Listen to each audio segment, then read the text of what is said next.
नमस्ते। आज का टॉपिक है मार खा लेना पर वापस मारना नहीं।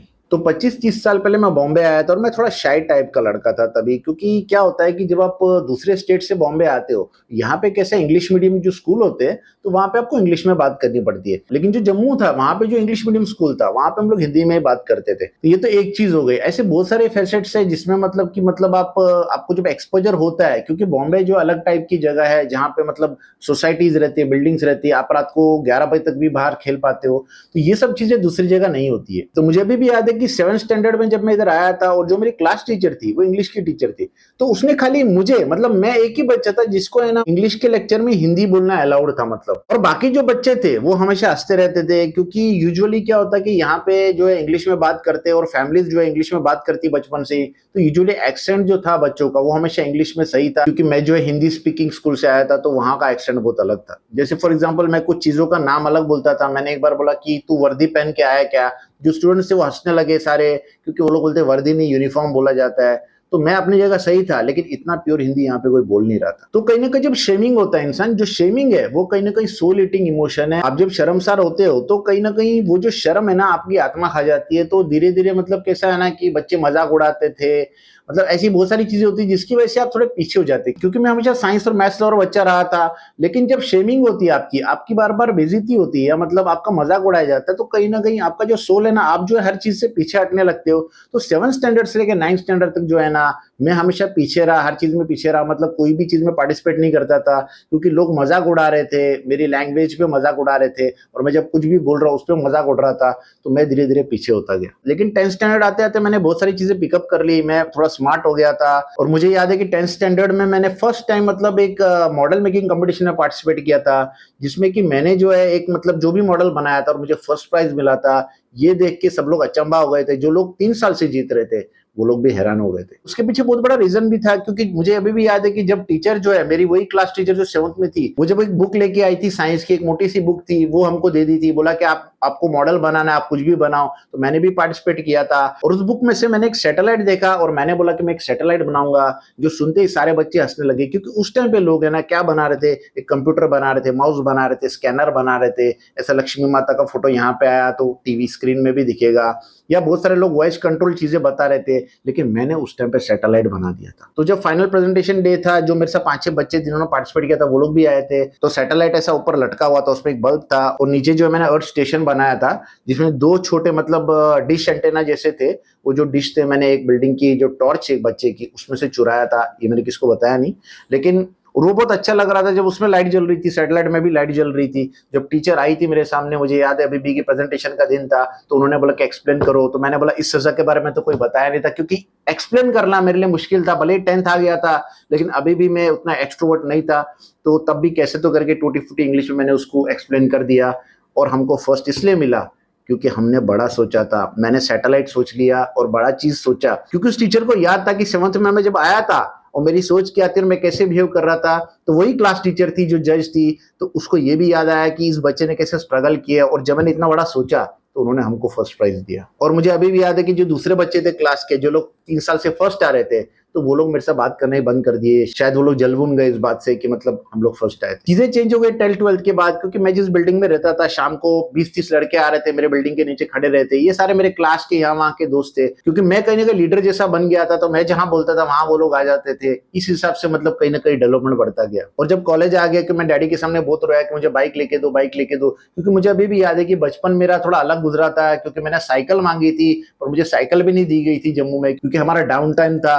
कश्मीर से हम लोग आए थे, हम लोग सब कुछ छोड़ के आए थे, तो डैडी जनरल स्टोर चला रहे थे, तो उनके पास एक भैया जैसी साइकिल थी बड़ी सी, और वो मुझे वही देते थे, और मैं कैंची वैंची मार के उसको चलाता था। मेरे पास कभी साइकिल भी नहीं थी, लेकिन बाइक मेरे लिए बड़ी बात थी। तो हम लोग बाइक पे घूमते थे, 5-6 लड़के भी होते थे, रोज हमारा राउंड रहता था, ये एरिया वो एरिया, और शाम को हम लोग यूजुअली राउंड मारते ही थे मतलब। और हम लोग घूमते फिरते थे और ढाबे पे भी रात को खाने जाते थे। लेकिन मुझे कभी कोई बुरी आदत नहीं पड़ी, मतलब शराब सिगरेट या तंबाकू गुटखा या मतलब चरस गांजा या कोई भी टाइप का जो नशा था, तो मैंने कभी नहीं अपनाया। पर एक दिन की बात है कि मैं ऐसे बाइक लेके एरिया में घूम रहा था और सडनली एक बंदा आया सामने से और उसने मेरे को बेकार कट मारा।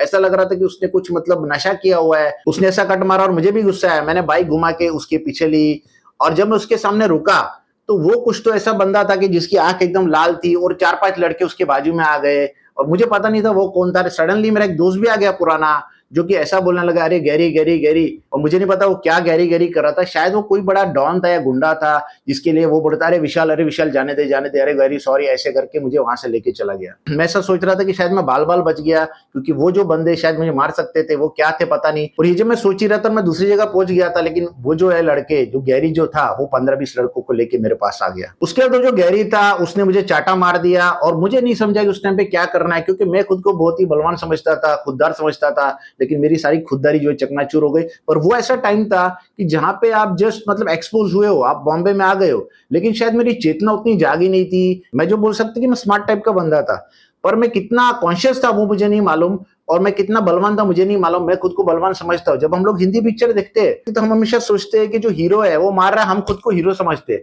लेकिन यहाँ पे सब कुछ खत्म हो गया, और मेरे पीछे 4 दोस्त खड़े थे, वो लोग कुछ नहीं बोले। और उसने जब चांटा मारा तो थोड़ी देर में मुझे लगा कि यार कुछ भी हो सकता है यहाँ पे, अगर मैं वापस मारूंगा तो वो लोग मुझे भी मार सकते हैं, और मैंने कभी मारा मारे की नहीं। उसके बाद वो वहां से चला गया, और कुछ महीने बाद मैंने सुना कि गैरी जो है मर गया है, क्योंकि वो ड्रग्स लेता था और उसकी ड्रग्स ज्यादा लेने से उसकी मौत हो गई है।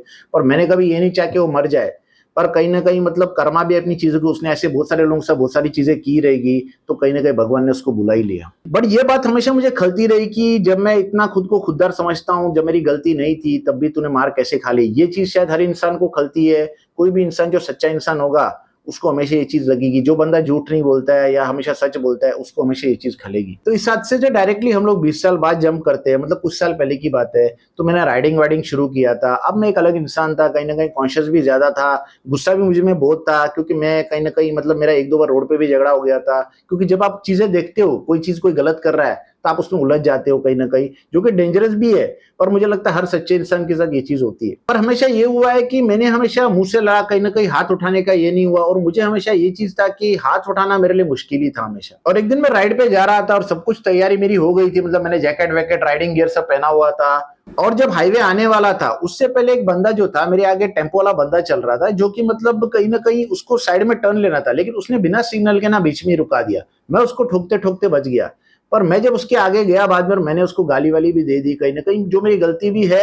और ये गाली देते हुए मैंने उसको बोला मैं चाटा भी मार दूंगा। पर सडनली मैंने रियलाइज किया कि वो उन लोग का अड्डा था। वो जो अड्डा था वो ट्रांसपोर्ट वाला एरिया है, जहाँ पे कि 30-40 लोग थे जो कुछ गोनियां उठा रहे थे। तो उसमें से एक बंदा भागते भागते आया और उसने मुझे सीधा चेस्ट पे पंच कर दिया। हालांकि चेस्ट पे पंच करने से मुझे इतना नहीं लगा, क्योंकि मैंने जो है पैडिंग पहना था और मेरा पूरा ये था। लेकिन मैंने एक चीज नोट किया वहां पे कि जो 3-4 बंदे थे वो उस बंदे को पकड़ रहे थे।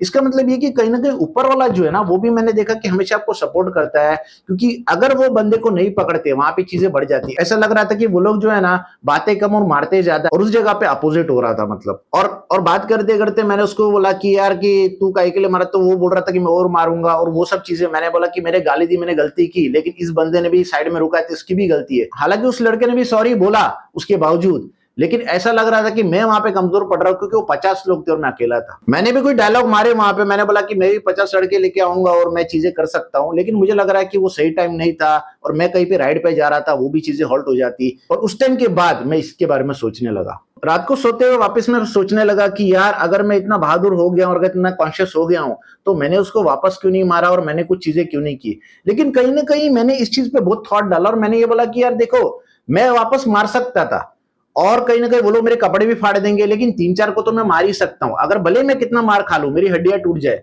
लेकिन वो जो 2 बंदे थे उनको मैं मार सकता था। और वो जो पतला बंदा था जिसने मुझे पंच मारा था, उसको तो मैं उंगली से भी मार सकता था, क्योंकि मैं जो है जिम भी जा रहा था, जबकि वो जो है बहुत पतला लड़का था। लेकिन जब मैं इसके बारे में और सोचता हूं तो मैं यही सोचता हूँ कि यार मैंने एक सही किया कि गलत किया। ये हमेशा दिमाग में आता है कि अगर तुम इतनी बहादुर हो तो तुमने मार क्यों खा ली वहां। भले उसने एक बार पंच मारा तुमको, तो एक पंच का जवाब ही दे सकते थे। लेकिन मैंने जैसे बताया कि यहाँ पे मैं ये थॉट डाल रहा हूं कि मैंने इसको कॉन्शियसली बाद में सोचा। देखिए यार, कभी भी क्या होता है, जब कोई बंदा गुस्सा करता है या मारने आता है, अगर घर में भी ये चीज हो रही है, बाहर हो रही है, तो हम लोग हमेशा रिएक्ट करते हैं। जबकि रिएक्ट नहीं होना चाहिए, उसका जो कहने का रेस्पॉन्स होना चाहिए। तो रिएक्शन एक अलग चीज है जो उसी टाइम पे होती है, पर रेस्पॉन्स जो है ना थोड़ी देर बाद ही आ सकता है। तो इसलिए बोला जाता है कि आपको अगर कभी भी गुस्सा है, तो आप है ना आधे 1 घंटे बाद उसको रेस्पॉन्स करो, क्योंकि आधे 1 घंटे बाद है ना शायद आपको लगेगा कि ये बोलने की जरूरत भी नहीं है। जबकि सामने सामने जब आप बोल देते हो, तो आप ऐसी चीजें बोल देते हो जो वापस लिया नहीं जा सकता है। क्योंकि गुस्सा और मारामारी एक ऐसी चीज है कि जो जख्म है जो आप दे देते हो ना, तो वापस नहीं आ पाता है। अब मेरा थॉट क्लियर था, क्योंकि जो पिछली बार हुआ था, जो गैरी का एपिसोड हुआ था, वो 20 साल पहले की बात है, 25 साल पहले की बात है, तब मैं इतना कॉन्शियस नहीं था, नादान था, चलो छोड़ दो।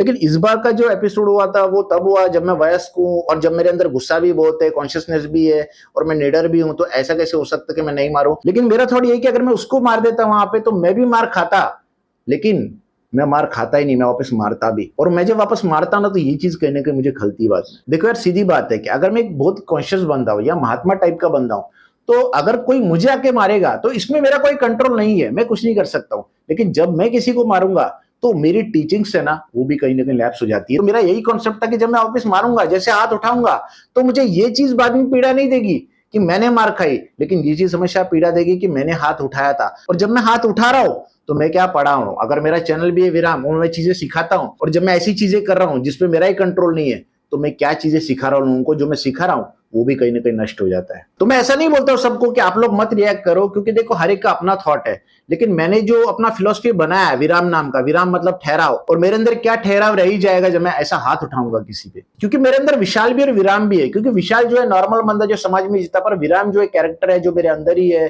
जो ठहराव मेरे अंदर लाता है। तो विराम ने शायद मुझे उस टाइम पे रोका कि भाई देख, क्योंकि तू अगर मारेगा तो वो भी मारेंगे, लेकिन तू भी मारेगा ही, तो तू मारेगा तो ये कैसी चीज हो जाएगी यार, तू हाथ उठा रहा है, तू वायलेंस कर रहा है, तो कैसे मतलब तू बाकी टीचिंग कर रहा है, कैसे तू बाकी चीजें सिखा रहा है, तेरा कोई सुनने नहीं वाला है। हाल ही में एक यूट्यूबर भी था जो कि मतलब बहुत ही मशहूर है और उसने मेडिटेशन भी बुक भी लिखी है, लेकिन कोई चैनल पे आके उसने गाली गलौज किया, तो लोगों ने यही क्वेश्चन किया, भाई की गाली गलौज कर रहा है, ऐसी चीजें बोल रहा है, तो कहीं ना कहीं तुम क्या मेडिटेशन सिखा रहे हो लोगों को। तो ये कहीं ना कहीं एक थॉट की जंग, एक सोच की जंग है कि आपको मजबूर कर देगा सोचने में कि अगर आपने फिलोसफी बनाई है तो उसको एम्बॉडी करना पड़ेगा, आपको जीना पड़ेगा। आप ऐसी कोई भी चीज नहीं बोल सकते जो आप खुद नहीं जी रहे हो। तो आपके थॉट्स और विचार क्या है इसके बारे में, ये मुझे जरूर बताएं कमेंट्स में। नमस्ते।